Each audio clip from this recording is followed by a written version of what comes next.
He has reportedly told me, well no, he hasn't reportedly, he's told me that it is hard. Really, really hard. And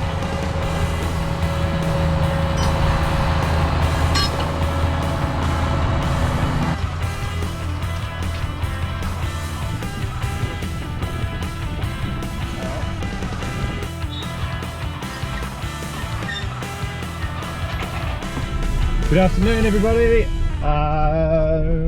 It is 2 days after disking, chipping those paddocks, and we are now going to check out how Dad's going ploughing. So this is the next step in getting the ground ready, and it doesn't look quite as good as I'd hoped. I had called him earlier and he had described it as being very hard, which means that we might be ripping this paddock, which yeah, it's sometimes inevitable, but it sucks doing because you just got to go over the paddock again. It's hard. It takes a lot of horsepower and fuel to do it, but it's one of those things we've got to do. We've got to do it. Ooh.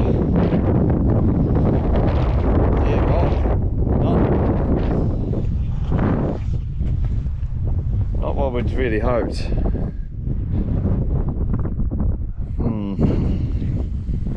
Oh, it's broken down okay, but it's struggling to throw it over. Anywho, it is what it is. Bummer. Looks like we'll be working it a bit more. So Dad has a 4-furrow reversible, which you'll see in a minute, and this here that I'm walking in is the finish furrow. Well, that's what they call it. And it sort of gives us an idea of how deep we're going. I'd say we're going 5 to 6 inches deep. So that's not too bad, really. But I reckon he'd like to roll that piece over a little bit further, but it's probably not playing ball with him because it's hard.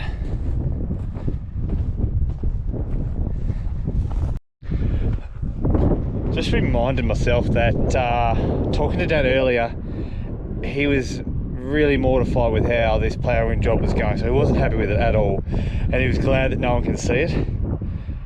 Now here I come with a camera recording it. I'm not sure how he's going to take that. Maybe he'll have forgotten that statement already, but yeah, he's not loving this. He's not loving this. Not loving it. Anywho, there he is, way over yonder. We'll see him in a sec. Here he comes, purring up the hill. Purring.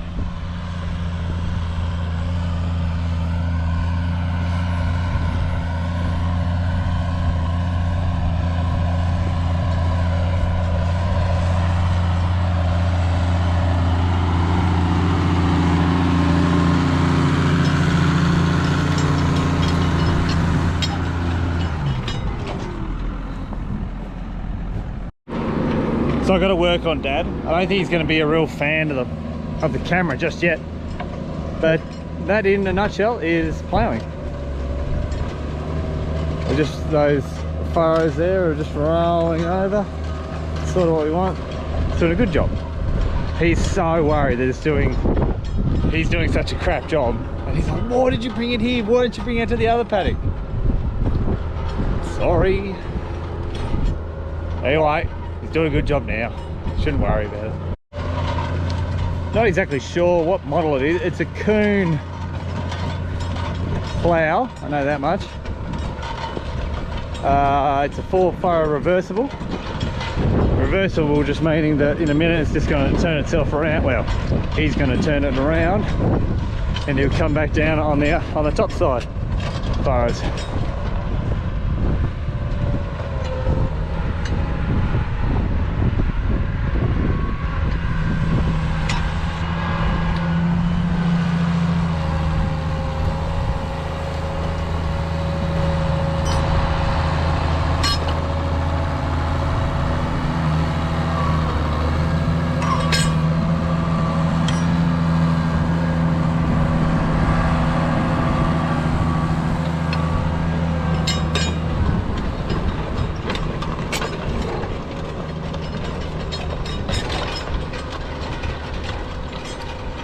See, look at that.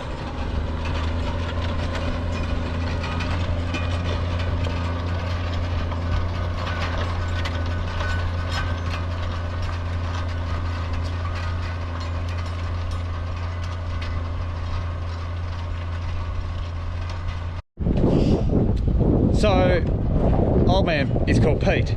Now Pete, I think he's going to have to watch a couple of videos before he sort of warms up to the idea about being in front of the camera. Even though it's a tiny little camera, we'll get him, He loves to spin a yarn, loves to talk about machinery. So we'll get in there. He'll be a natural, I know it, a natural. You wait, you wait. Whoa, that hair is pretty wild. Morning. We are drilling poppies today. We have been dip ripping, or Brody mainly has. So just to get a little bit of depth for the poppies.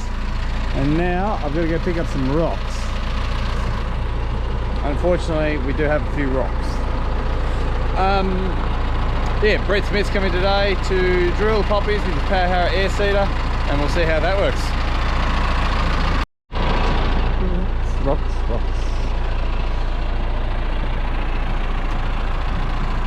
We're going to be able to move that, Brody. How did I not see that?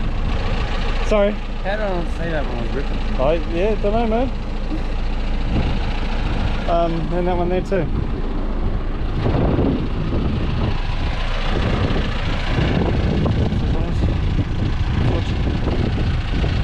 Oh, see if we can roll it in.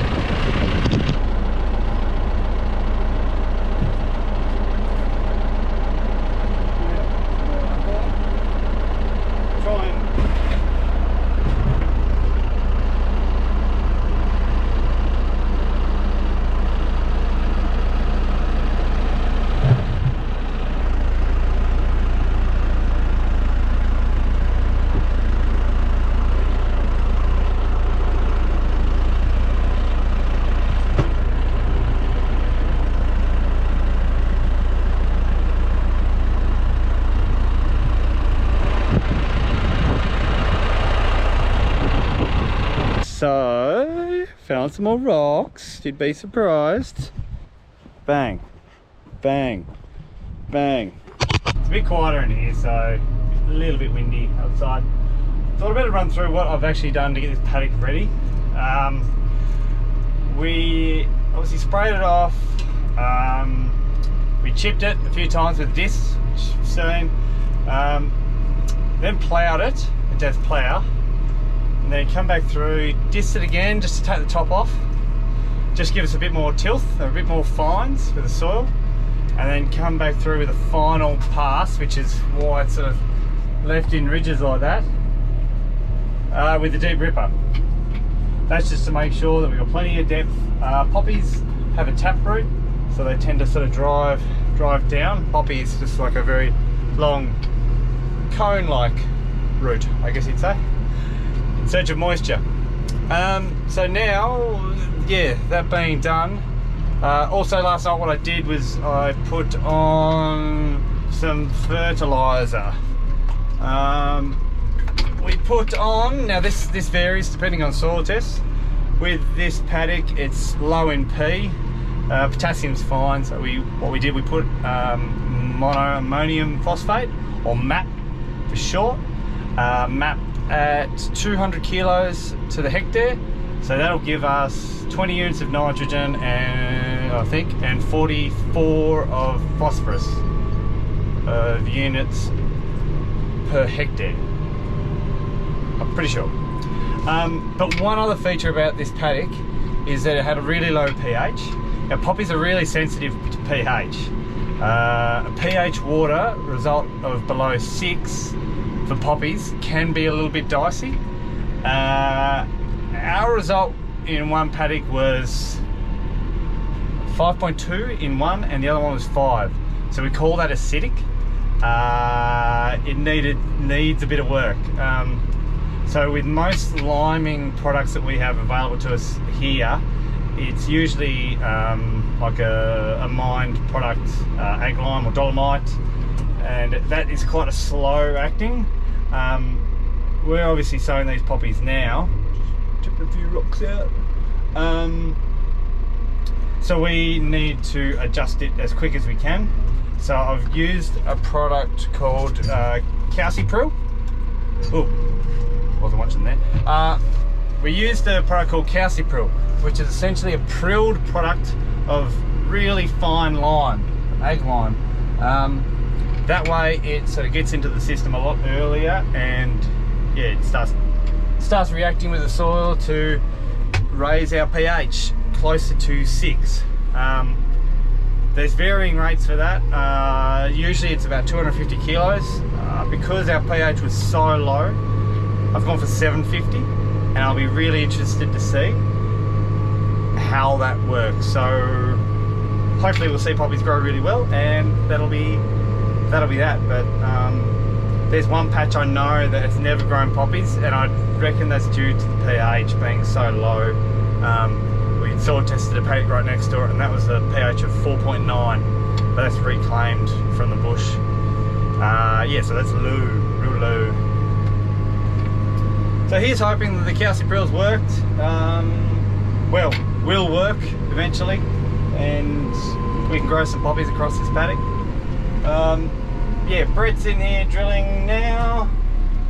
That's his fancy little receiver for his GPS. I'm not sure what sort of GPS he runs. Pretty sure it's Topcon or John Deere, one of the two. Yeah, his lines will be deadly straight. Yeah, awesome, I love it. And it's coming up really good. We'll get out in a minute and have a look. I'll show you what Brett's drill is about. I should explain a little bit before we get out in the wind, but it's a power air seeder. So it's a powered implement, PDO driven, usually running at 1,000. It's essentially just working the top, smacking it all down, and then it'll go to what we call like a leveling board behind it. So that'll try and sort of level the soil up a little bit, and then to a packer roller, which yeah, we'll show you directly. And then we've got our seeding, what do you call them? Sowing feet? Sowing discs? Something along those lines. And that's where the seed actually gets put in. Yeah, it's left as a nice finish. Nice little press wheels. Yeah, I tried to uncover a rock and now I can't find it. Damn it. Should also mention Brett's got a cool setup on the front linkage. It's like a spiral roller, like a Cambridge roller, I guess. Cambridge spiral, something along the lines.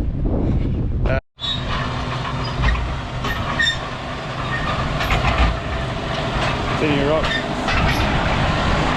There he is, all smiles. Back a roller.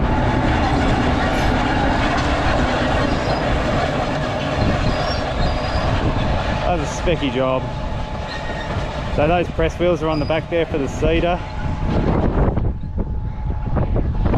And those press wheels are there, jeez, got windy, to help with our seed soil contact to get these germinating. These seeds are really, really fine, and we're sowing at a really low rate, usually under a kilo a hectare for poppies. So yeah, anyway, look for some more rocks. Good stuff.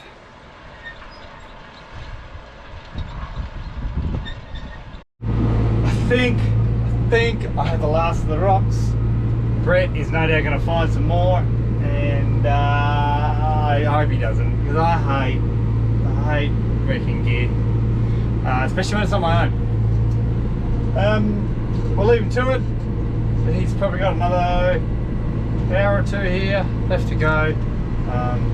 He knows what he's doing. I'm just picking up rocks. So we'll get it drilled, and then I'll have to start thinking about irrigation in the next day or so. We'll just let things settle, mellow down, then rip into irrigation, which it just gives you chills. Yeah, it feels like there's a lot of work just to get them in the ground, and then after that, it's still a bit of work, but it just feels like there's a lot to get them right, get them in. And that's how we've done it here. I bet look out for that rock. Right, that's it for growing poppies. We'll hopefully get these in, and we'll have to start setting up some irrigation soon, because there ain't no rain. No rain. Thanks guys.